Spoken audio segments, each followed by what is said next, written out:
என்னை முன்னறிந்து முன் குறித்தவரே, என்னை இறுதி வரை தாங்கிக் கொள்பவரே,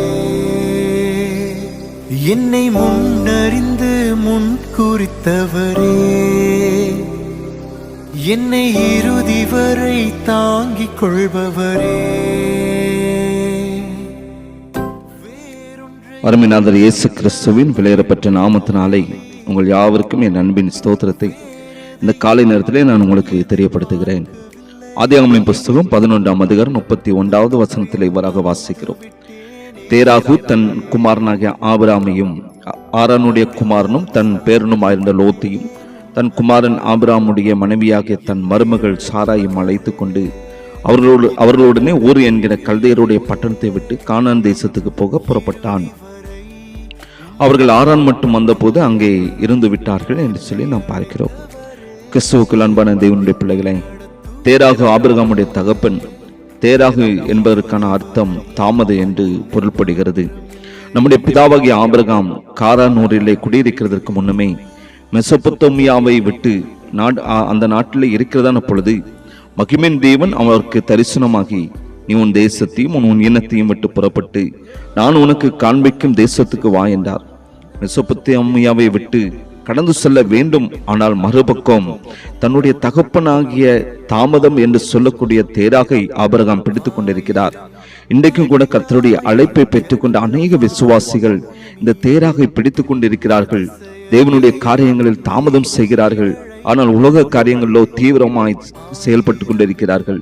ஒரு உறவினருடைய திருமணம் என்று சொன்னால் அதிகாலமே எழும்பி அவர்கள் புறப்பட்டு குளித்துவிட்டு எல்லா விதமான அலங்காரமும் செய்து ஒய்யாரமாய் கடந்து செல்கிறார்கள். அதே நேரத்தில் தேவனுடைய காரியங்களில் ஒரு ஜெபக்கூட்டம் இருக்கிறது என்று சொன்னால் காலை 10 மணிக்கு என்று சொன்னால் 11 மணிக்கு தான் கடந்து வருகிறார்கள். காரணம், அவர்கள் தேராக எப்பொழுதும் பிடித்து கொண்டே காணப்படுகிறார்கள். இன்னும் ஒரு சில சபைகளில் நாம் பார்க்கிறதான பொழுது செய்தியின் வேலை வருவதற்கு முன்பதாக பாஸ்டர் எப்பொழுது கண்களை மூடி ஜெபிக்கிறாரோ அந்த வேலையை சரியாக பார்த்து ஏதோ திருடர்கள் வருவதை போல சபைக்குள்ளாக கடந்து வருகிறார்கள்.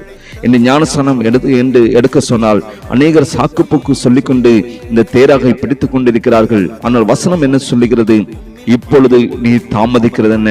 நீ எழுந்து கர்த்தருடைய நாமத்தை தொழுது கொண்டு ஞானஸ்நானம் பெற்று உன் பாவங்கள் போக கழுவப்படு என்று சொல்லி வசனத்தில் நாம் பார்க்கிறோம்.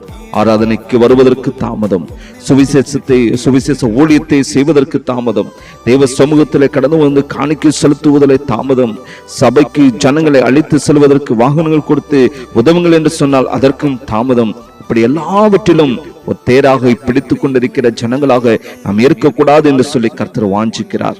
ஆபிரகாம் கர்த்தருடைய வார்த்தையின்படி செய்ய தாமதித்துக் கொண்டிருந்ததால் தேராக மறிக்கக்கூடிய சூழ்நிலை வந்தது என்பதையும் கர்த்தருடைய ஜனங்கள் அறிந்து கொள்ள வேண்டும். ஆகையால் ஒருபோதும் கர்த்தர் கொடுத்த அழைப்பை செய்வதற்கு தாமதிக்க வேண்டாம் என்று சொல்லி இந்த காலையில வேலையில பரிசுத்த ஆவியானவர் வாஞ்சிக்கிறார்.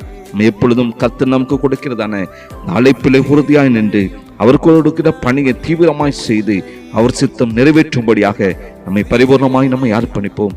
தேவ கிருபை உங்கள் அனைவரோடும் கூட இருப்பதாக. ஆமென். ஜெபிக்கலாமா?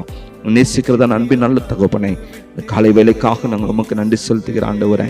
நாங்கள் தேராக பிடித்து கொண்டு இருக்காமல் அப்பா உமக்கு நன்றி செலுத்துகிற நாங்கள் உண்மை மாத்திரம் பிடித்து கொண்டு அப்பா ஒரு அப்போஸ்தலன் பவுல் சொல்வது போல நான் நல்ல போராட்டத்தை போராடினேன், ஓட்டத்தை முடித்தேன், விசுவாசத்தை காத்து கொண்டேன் என்கிறதானே அந்த வார்த்தைகளை நாங்களும் உறுதியாய் பற்றி கொண்டாண்டவரே.